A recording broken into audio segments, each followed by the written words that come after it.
We are gonna go through the process of how to use OKX Rebate Card step by step.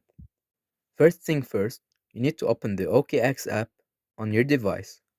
On your main screen, you'll see a row of icons and buttons. Tap on Assets, which is the second icon from the right. This will take you to a screen that displays the various assets that you own. Now look at the rebate card option. It's usually somewhere toward the bottom of the list. Tap on it, and you will be taken on a screen that displays your available rebate card.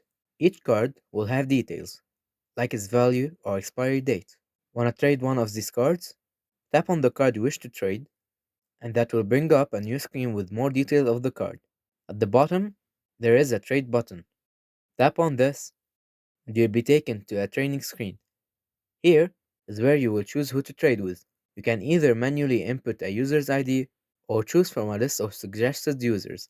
Then, you would have to complete some extra information. After you're satisfied with your choice, click on Confirm. Then, you have to wait for the user to either accept or deny your request. If they accept, the card will be transferred from their account by the price that you set.